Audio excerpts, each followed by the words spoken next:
Yes bwana, inakuwaje? Karibu sana kwa Wembe kwanza unaitazama hii channel, na kubwa zaidi ni pamoja na kukusogezea zile recap ambazo zinafanya vizuri, lakini pia kusogezea pia zile taarifa ambazo zina trendi kupitia mitandao mbalimbali ya kijamii, na kubwa zaidi tunatazama hichi ambacho kinaendelea kwa upande wa Club Dar es Salaam Africans, hasa kwa upande wa influencers. Kuna wana washaanza kusema kwamba ile albadili ambayo Simba walisema wataisoma, basi kuna namna kama imeanza kufanya kazi hivi, kwa kuwa tayari wana wameshaanza kugombana kutokana na kitu kidogo tu ambacho kilitokea katika mchezo ule wa mashabiki, kwa upande wa mashabiki wa Simba lakini pia mashabiki wa Yanga, mchezo ambao haukumalizika vizuri, kwani Simba baada ya kuweza kupata ushindi wa mabao yale 2-0, basi mchezo ulibadilika kabisa na mwisho wa siku kutokumalizika kwa namna ambavyo wao walikuwa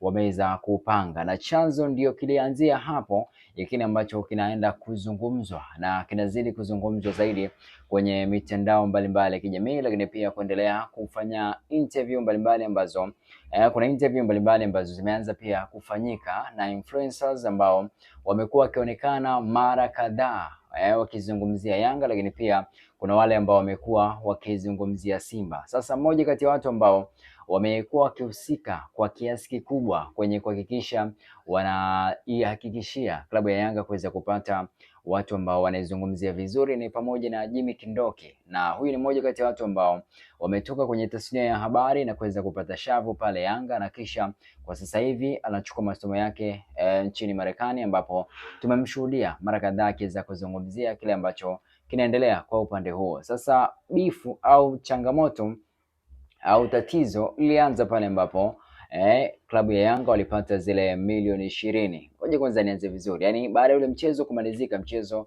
wa hisani ambao uliwakutanisha mashabiki wa Simba na Yanga katika dimba la KMC Complex kumalizika, mshindi alipaswa kuweza kulipwa shilingi milioni 20. Sasa mchezo baada ya kuweza kumalizika kwa kuto kufanyika vizuri kwa namna ambavyo walipanga, basi yule mdhamini ambaye alipaswa kuweza kutoa kiasi cha fedha kwa mshindi aliamua kugawanya kiasi sawa, kwa upande wa Simba milioni 20, lakini pia kwa upande wa Yanga kuweza kupewa shilingi milioni 20. Sasa kwenye mgawanyo zile fedha, kwa upande wa Simba tumeona iliisha hivyo, hatujajua kama kuna changamoto yoyote ambayo ilitokea, bali tumeona wao wapo kimya na mambo yanaendelea kama kawaida. Lakini kwa upande wa watani wao wa jadi ambao ni Yanga, mambo yamekuwa sivyo ndivyo kwa namna ambavyo watu walitegemea, na tumeshuhudia pia influencers mbalimbali wakiweza kujitokeza kwenye interview na kudai namna ambavyo mgawanyo wa fedha uliweza kufanyika, huku wengine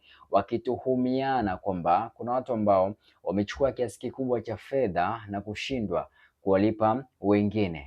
Kuna majina mengine pia yameonyeshwa kwamba yapo kwa upande wa watu ambao wamepokea gawio, lakini ni watu ambao hawajahusika kwenye gawio ambalo limeweza kutolewa na influencers. Na pia kuna watu ambao wanamshukuru Ally Kamwe kwa kuweza kupambania wao kuweza kupata kiasi kile cha fedha, lakini kwenye mgawanyo hapo ndio changamoto inapoanza na kuweza kusababisha hili sekeseke kubwa ambalo limefanya pia kuweza kushuhudia matamko mbalimbali yakiendelea kutolewa, lakini pia viongozi mbalimbali wa Yanga pia kuelezwa kwamba pia wao wameamua kuchukua maamuzi mazito ili kuweza kulimaliza hili ambalo linaanzishwa. Chanzo anatajwa Meja pamoja na Godi Yanga, lakini pia tusafiri pamoja uweze kuona kile ambacho Jimmy Kindoki ameweza kukiandika kupitia kurasa zake za mitandao ya kijamii na kuweza kutoa taarifa ya kile ambacho kinaendelea kwa upande wa Yanga influencers. So ngoja nikusogezee kile ambacho kinazungumzwa na kile ambacho ameweza kukiandika Jimmy Kindoki, ambaye amekuwa akihusika kwa kiasi kikubwa kuweza kusimamia mchakato huu wa influencers, na ni mmoja kati ya watu ambao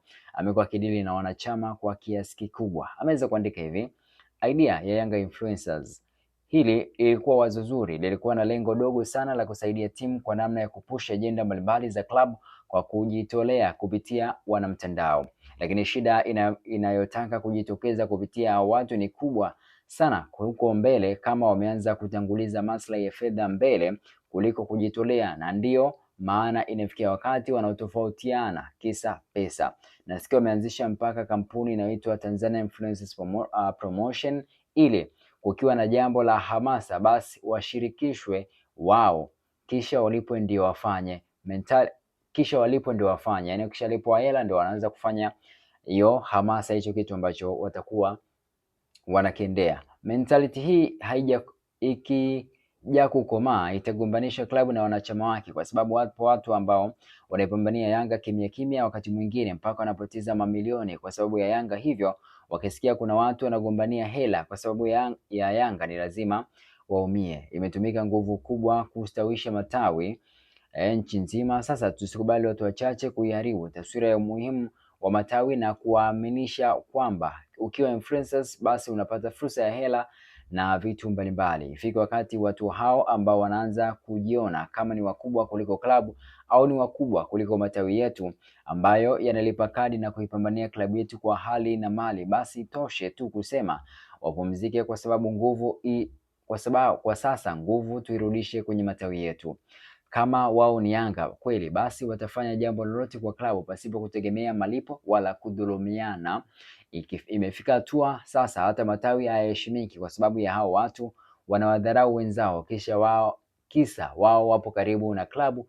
Hapana, hii haikubaliki. Kama wameshindwa kujishikilia, kama wameshindwa kujiheshimu, basi tujue tu kwamba wanaelekea kutugombanisha na matawi yetu ambayo ni nguzo ya Yanga. Mwisho, japo sio kwa umuhimu, kila mmoja angerudi tawini kwake, kisha hamasa zitamkuta huko huko tawini. Kinyume na hapo, ni bomu ambalo litalipuka siku moja wakiamua kugawanyika zaidi ya hapo. Tukumbuke wanapokuwa karibu yapo mengi wanayajua. Hivyo basi, kama leo wameanza kusema mipango yote kwa namna hela zilivyogawanywa, ipo siku watasema ya ndani na kuzua taharuki.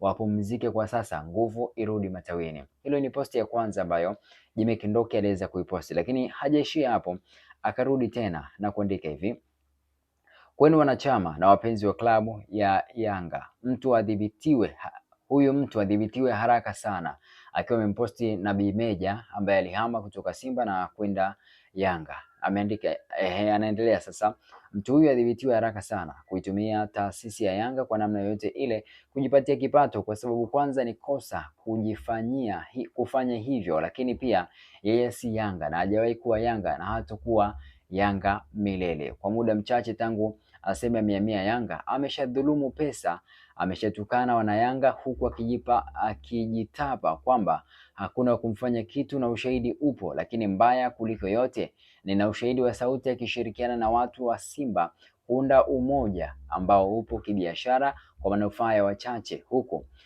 wakishirikisha nembo ya Yanga. Mkurugenzi wa wanachama ndugu Samir, usipomdhibiti mtu huyu ambaye anajinasibu kwamba ana kadi ya wanachama wakati kiuhalisia ni Simba wa kugalagala, mimi ninamjua kuliko ukoko mpaka matando. Usipomdhibiti leo, kuna siku watu kama hawa watakuja kujenga migogoro kwenye klabu yetu. Yanga hatuna shida ya wanachama kutoka Simba kwa sababu hatufanani kwenye kuamini, hivyo ni vyema achunguzwe na achukuliwe hatua. Akibisha, nitaweka sauti za mipango yao dhuluma iliyofanywa dhidi ya wanachama wa Yanga wenye mapenzi mema na klabu yao, tena akishirikiana na watu wa Simba. Narudia tena, si Yanga, hajawahi kuwa Yanga, hatakuwa Yanga. Arudi kwenye timu yake, kisha endelee kuwakejeli na kuwatukana wana Yanga ila kutumia kivuli cha Yanga. Aise, hili wanachama wa Yanga msikubali hata kidogo, kwa sababu ameshaanza kupiga hodi kidogo kidogo, anajisogeza utadhani ana dawa vile. Narudia tena, hiyo ni posti ya pili ambayo ameweza kuiposti Jimmy Kindoki kuhusiana na huyu Nabii Meja, pamoja na kuweka posti zake mbili akiwa amevaa jezi ya Yanga pamoja na nyingine akiwa amevaa jezi ya Simba. Hajaishia hapo, akarudi tena. Kwa hiyo wanachama wa Yanga mnasubiri huyu baadaye aseme na kuwatukana viongozi wenu? Mtu huyu anawezaje kuwa Yanga tena ndani ya siku mbili tu, kisha anakuja kuwatukana watu wenye uchungu na timu hii? Ni tawi gani limempokea huyu na kukubali kuwa mwanachama wa Yanga? Siamini, na ni hivyo hatua za makusudi zichukuliwe, arudi kwenye timu yake ili endelee kuwatukana viongozi wa timu yake. Hizi tabia asizilete huko. Akarudi tena, yani hajaishia hapo na kuweza kulitagi jeshi la polisi. Akaandika hivi, Jimmy Kindoki huyu, Tanzania Force. Nimeibadilisha kidogo, ngoja tusi original nimeweka kwa Kiingereza. Turudi kwenye hoja ya kile ambacho ameweza kukiandika. Ameandika hivi, jeshi la polisi la Tanzania, kuna taarifa kwamba kuna umoja ambao unasemekana ni wa mashabiki wa Simba na Yanga wameungana na huyu pichani ndiye kiongozi wa umoja huo akiwakilisha Yanga. Huyu Jimmy Kindoki sasa ameweza kumposti Nabii Meja na kuandika na kuendelea kuandika kwamba kwanza, mtu huyu si Yanga, hakuna aliyemtuma aiwakilishe Yanga kwa upande wa mashabiki, kwa sababu hakuna aliyemchagua wala hakuna uchaguzi uliofanywa na mashabiki. Pili, Yanga ina taratibu yake kuhusu mashabiki kupitia idara ya wanachama, hivyo umoja huo ni batili na hauna baraka kutoka kwa uongozi wa Yanga kupitia idara ya wanachama na mashabiki.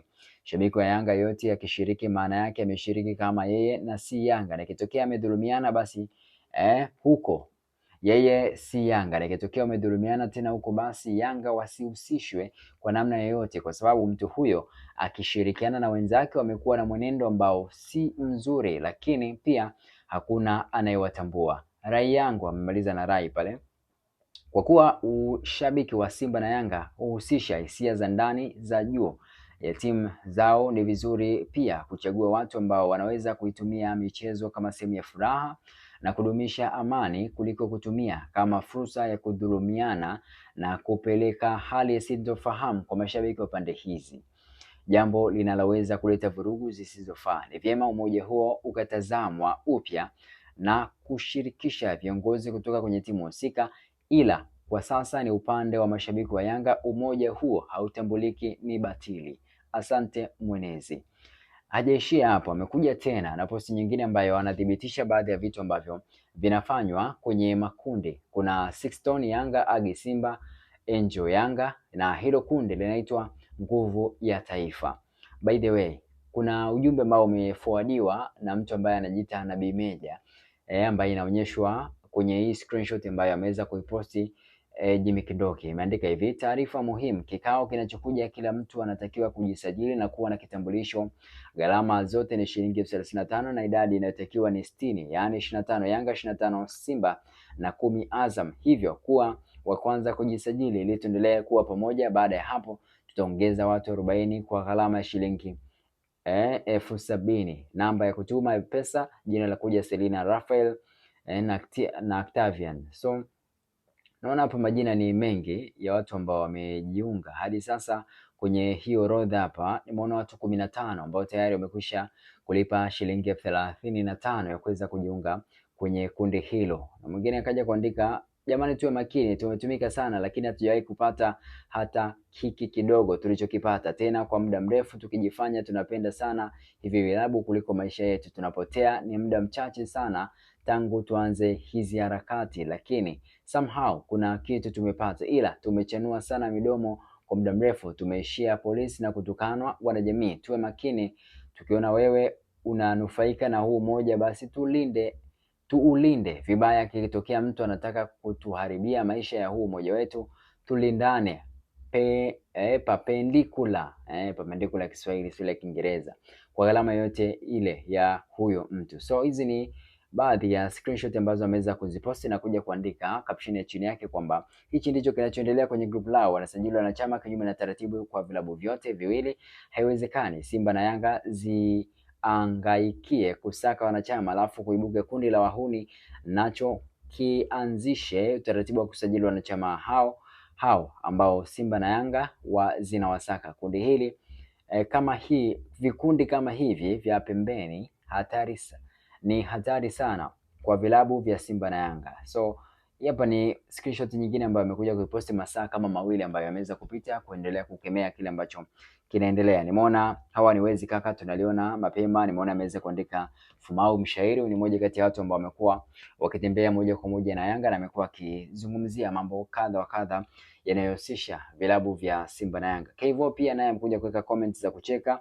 Niko Kisugu, leo umekunywa nini huko? Na najua kuna baridi. So hawa ni mmoja kati ya watu ambao wanaendelea kufichua kile ambacho kinaendelea kwa upande wa vilabu hivi vya Simba na Yanga, na pia nimeona taarifa kadha wa kadha ambazo zinasema kiongozi wa Yanga, mmoja kati ya viongozi wa Yanga tayari amekwisha kutoa tamko la kuvunja umoja huu wa viongozi hawa wa Simba na Yanga ambao wamejibebea ukubwa kujifanya influencers, kumbe wanakuwa na lengo ambalo baadaye linakuja kuharibu kile ambacho kilipangwa kuweza kufanyika kwa muda mrefu. Nimepita kwenye kurasa mbalimbali za za mitandao ya kijamii kwa Kevo, lakini pia kwa Fumau, lakini pia kwa Godi Yanga ambao wamekuwa wakitajwa kwamba ni moja kati ya watu ambao wamekuwa wakishiriki kwenye kuchukua kiasi cha fedha kwa ajili ya kujinufaisha, lakini sijaona wakiwa wameposti kukemea kile ambacho kinaendelea. Kwa Kevo ameweza kuandika, mbona kama influencer Fumau ushairi unaimba kwa hisia sana, akiwa ameposti picha akiwa yeye pamoja na ameposti Fumau, Godi Yanga pamoja na Kevo akiwa wote watatu, na wameweza kucollaborate kwenye hichi ambacho kinaendelea, kuonyesha kwamba wao pia wanafahamu kile ambacho kinaendelea na wamekaa kando kutazama na kuona ni kitu gani ambacho kinaendelea. Lakini pia nyuma yake ya hiyo posti kuna posti nyingine ambayo wameweza kuiposti na kuandika, kama tungepitia vipindi vigumu tungeendelea kuamini kwamba wanatuzunguka wana msaada kwetu. Kwenye maisha unapofurahia na kushangilia ushindi, usisahau kujipanga kwa changamoto inayofuata. Kila ushindi huvuta majaribu, hakuna mteremko usiofuatiwa na kilima.